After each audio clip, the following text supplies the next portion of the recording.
Greetings and welcome to another episode of Emerging Tech Talk. I'm your host, Dan York from Voxeo, and today I'm joined by Paul Heirendt, who is the co-founder, president, and CEO of Trade Harbor, one of our partners in Voice Biometrics. And welcome to the show, Paul. Thanks, Dan. I appreciate the opportunity to talk about our partnership. So tell us a little bit about Trade Harbor, what it is you folks, how you started, and what kind of problem you're aiming to solve. Sure. We formed the company in 1999, and really the underlying idea was that people were, back then, we were all starting to interact more remotely.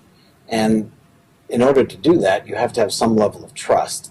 And the problem is it's difficult to establish that trust, and that trust can be fragile, especially when you're dealing remotely with customers who may or may not interact with you very frequently. So that difficulty to establish the trust is something that is critical to doing anything important and anything meaningful. So our mission since our founding in 1999 was to enable trusted interactions. Pretty simple. So the Voice Signature Service, which is our service, is a web service decision support tool for strong authentication of an individual's identity. So it can be used in remote transactions, whether those are signatures or authentication transactions over different platforms, whether that's a telephony platform, internet platform, web pages, through our simple API. So what are you seeing for people using it? How are they using it right now?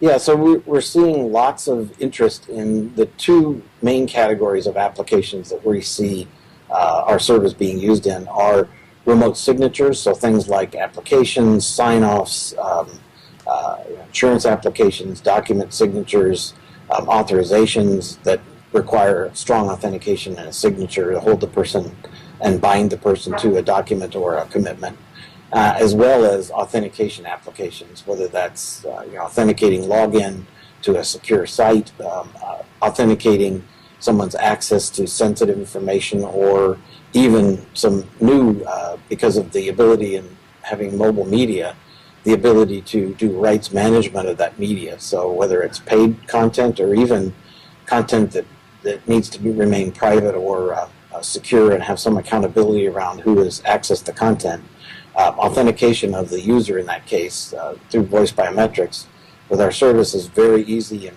very convenient. Interesting. So now there are a number of players in this space. How do you differentiate yourselves, or how are you different from the others in terms of helping with that authentication and that trust?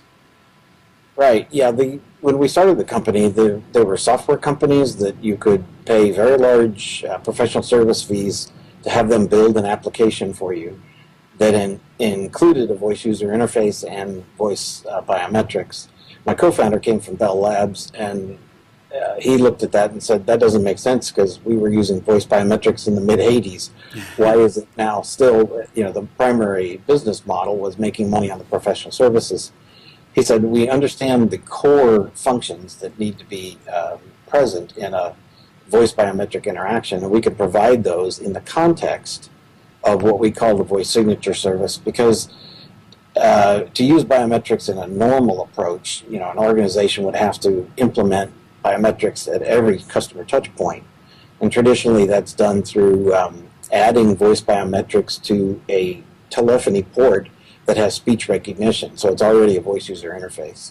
So we designed our service so it can be used on legacy IVR systems that may not have a voice user interface, using voice XML on those platforms that are voice XML compliant. It's even easier because it's just a couple simple sub-dialogue calls. And then also users can be authenticated as they interact with either web pages or web applications. Using our Voicing Express API, which actually uses the Voxeo platform to make either an outbound or inbound call. And that really adds a lot of security in those authentications, in that you're adding an additional factor of that out-of-band call to a phone number on file for that user. That's cool. So you mentioned in there that voice biometrics has been around for a while, for many years. What's taken so long? Yeah, I think there are three major things that have confused the market. One is this presentation that voice biometrics is this very spooky science that requires specialists and big professional services fee, and you have to have a full voice user interface. All of that is made the decision to even try voice biometrics, a very large decision for enterprises, large enterprises, small enterprises have just looked at it and said, this is not for us, it's not ready for us. The other issue I think that confounds things is that there's a very big misunderstanding in the marketplace around identity and authentication. And from my perspective, identity and authentication are two very different things. So identity is the data that uniquely represents you. So that could be your social security number, your passport number, your driver's license number, membership number, account number, your phone number, as I said, it calls my mobile phone and I should be the one holding that, your email address, etc. Anything that really is unique to you. But authentication is then the assurance that you really are who that data represents that you are. So confirming that that phone number, that I am the person in possession of that phone, or that that passport is me. You do that when you go through customs in different countries. They look at the picture and they look at you. That's okay, but in a remote setting, that's not really reliable, and that's, there are ways for people to falsify that kind of an identity. But voice is an interesting biometric in that it can be dynamic, and that's the third hurdle.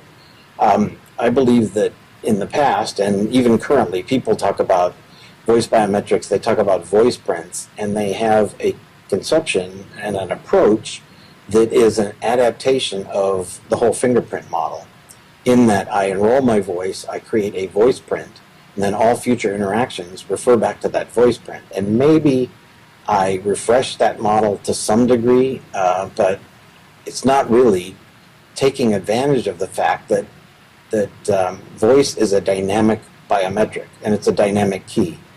So, for instance, if I had your house key in my possession for any amount of time, I could trace an outline of your house key, and I could get into your house by cutting another key, because that's a static lock and a static key. Fingerprints are much the same way, and there's the famous article about the guy who was a biochemist. He wasn't a biometric scientist, he was a college professor, but he noticed when he was playing with his kids that their fingerprints were printed into their gummy bears as they were eating them, because they would play with their gummy bears.